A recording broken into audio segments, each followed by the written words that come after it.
అవి కొన్ని జరుగుతూ ఉన్నాయని చెప్పినారు అధ్యక్ష. ఏదేమైనప్పటికీ వక్ఫ్ బోర్డుల విషయంలో జరిగిన దుర్మార్గాల మీద एक सीबीसीआईडी का इंक्वायरी आप मांग रहे थे, हम ज़रूर आज ही आदेश दे देंगे कि वक्फ बोर्ड के ज़मीनात को भरपूर महफूज रखने के लिए जो उसके साथ नाइंसाफ़ी हुआ है उसको खोज के निकालने के लिए सीबीसीआईडी का इंक्वायरी आज ही डाल देते हैं, इसमें कोई शक नहीं. अब दूसरी बात है गड्डी अन्नावरम मार्केट के बारे में मौजूद खान साहब कह रहे थे. मैं आपसे गुजारिश करता हूँ, आज का ऐसा ज़माना आया है कि हेल्थ इंफ्रास्ट्रक्चर को बहुत ज़्यादा बढ़ावा देने का ज़रूरत है. इसलिए सरकार ने फैसला किया है कि हैदराबाद में पुराने ही अस्पताल है, नया कोई नहीं बना. उस्मानिया अस्पताल, गांधी अस्पताल, नीलोफर अस्पताल उसी निज़ाम ज़माने का बनाया हुआ आर्थोपेडिक हॉस्पिटल, निज़ाम आर्थोपेडिक हॉस्पिटल निम्स.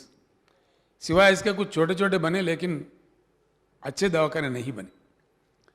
सरकार ये फैसला लिया है कि 4 नए दवाखाने कम से कम एक 6,000 या 8,000 बेड से भरपूर इंफ्रास्ट्रक्चर के साथ हर बेड को ऑक्सीजन बेड बनाते हुए मल्टी टावर हॉस्पिटल्स लाने का एक सरकार ने सोचा है.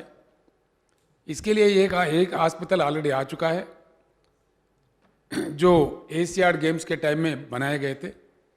14 मंजिला बिल्डिंग है, उसको हेल्थ डिपार्टमेंट को दे दिया गया. टिम्स के नाम पे Telangana institute of medical sciences, इसी के तहत 4 दवाखाने बनेंगे. इसमें टिम्स ऑलरेडी काम करना शुरू कर दिया. बाकी 3 जगह हम जगह के लिए ढूंढ रहे थे, अब अच्छा हुआ कि 3 जगह मिल गए. एक हमारे जो मेंटल हॉस्पिटल था, चेस्ट हॉस्पिटल भी था, साथ ही साथ दोनों मिलके 61 एकड़ का वहाँ ज़मीन है, वहाँ एक हॉस्पिटल आएगा. टिम्स साउथ के तरफ आया तो ये वेस्ट के तरफ आ जाएगा. दूसरा ईस्ट के तरफ जो भारतीय विद्या भवन को अलवाल रेलवे स्टेशन के बगल में आज मलकाजगिरी कॉन्स्टिट्यूंसी में आता है, वो वहाँ पे उस ज़मीन हमने उनसे ले लिया है. 30 एकड़ 28 एकड़ का ज़मीन. माविजे में उनको मंचीरेवला में 6 एकड़ ज़मीन भी दे दिए हैं. वहाँ वो ज़मीन भी अपने को आ गया है, रजिस्ट्रेशन भी हो गया है. वहाँ पे आ जाएगा वो ईस्ट के तरफ, सॉरी नॉर्थ के तरफ. अब ईस्ट के तरफ गड्डी अन्नावरम एक ऐसा जगह है, आप जानते हैं कि हैदराबाद शहर में जगह मिलना, वो भी 25 एकड़ 20 एकड़ मिलना बहुत मुश्किल होता है. जो बाटा सिंगारम में मार्केट बनाया जा रहा है, वहाँ भरपूर इंफ्रास्ट्रक्चर बनाया जाएगा, हर चीज़ की सहूलत दे दिया जाएगा. और जैसा हमारा शहर बढ़ता है, हमारा फ्रूट बाज़ार भी बढ़ता है, फ्रूट मार्केट भी बढ़ता है, आबादी भी बढ़ रही है शहर के.